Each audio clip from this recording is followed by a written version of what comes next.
Anybody want to choose, or should I just see who comes up next? I'll just do that. Let's see. Chris? Chris? Yeah, sure. Like, where'd you go?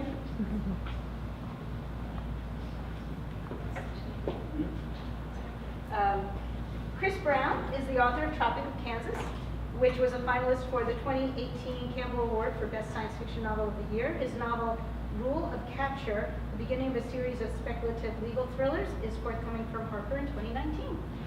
Chris, thank you very much for being here. Is that what you're going to read from the new? I am, yeah. So this is a little excerpt from Rule of Capture, which I'm about to turn in a few days. So no one has seen it. It's a lawyer story set in sort of nominally the same world as Tropic of Kansas. All right. So here we go. We'll see how far I can get into this little passage. Even before he ate the nugget on his way to watch them put his client to death, Donnie got a little wiggy. Literally, because he was thinking about dudes in wigs. The founding fathers, specifically, the ones who made treason one of the 3 crimes defined in the Constitution, along with piracy and counterfeiting.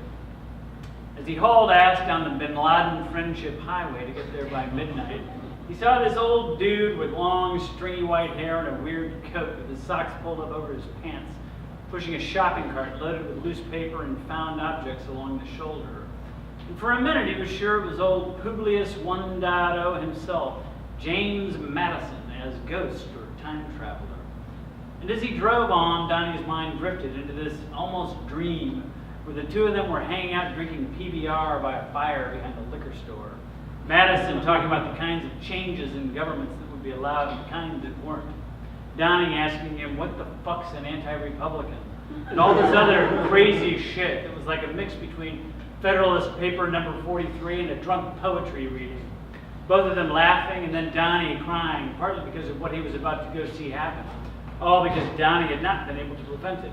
And partly because he realized that, contrary to what they taught you in school, especially law school, James Madison was an asshole. They all were, every one of those slave-owning motherfuckers, except maybe Aaron Burr. The feeling was so real that Donnie looked back to see if he could still see the guy, and even wondered if he had time to swing back.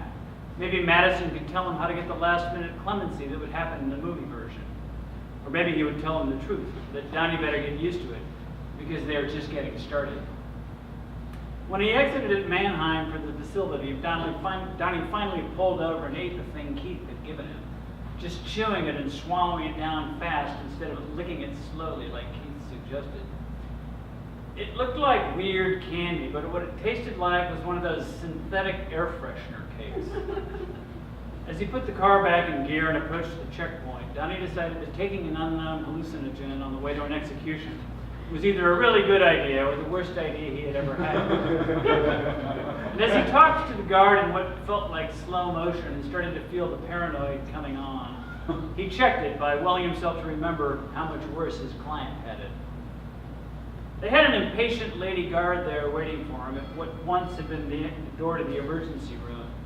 The only established federal death chamber was in a maximum security facility in Indiana, naturally, and the feds didn't have a properly equipped prison in the Houston area. So they were repurposing this old community hospital they had commandeered the year before as a refugee medical clinic. The guard escorted him down a long corridor past closed clinical doors until they came to a little metal door at the end, unmarked. She knocked, unlocked it with a big key, and ushered Donnie into a room the size of a walk-in closet, one wall of which was a window into another, bigger room, an operating theater repurposed as execution chamber. And already strapped to the table not more than 4 feet away was Jerome Hardy, Donnie's client. Donnie assumed the window was a one-way mirror through which the people on the other side could not see. But then Jerome turned as if sensing commotion and made eye contact with Donnie. Or at least that was how it seemed, but Donnie wasn't sure whether his senses were still trustworthy. Donnie returned the gaze and tried to convey a sense of apology, sorrow, and farewell across the chasm, while the reptilian trio of suits clumped together in the closet with him murmured about who Donnie was. "Fuck off, lizard man," said Donnie to the one closest to him, who was taller and balder than Donnie. The guy laughed at Donnie and turned away. Jerome's head had been shaved by him or by his captors. They had dressed him in something like white pajamas. A big white sheet was draped from his ankles to his chest, and a crazy thick leather strap pulled across it at his waist, holding a center of gravity to the table, which was more like a crucifix than a bed, with drooping branches for his arms extending off to either side. Intravenous tubes ran to each arm from translucent bladders of lethal chemicals hanging off wheeled metal racks. The bladders on the rack that was closest to the window had a purplish fluid in one and another the yellow of beer or piss.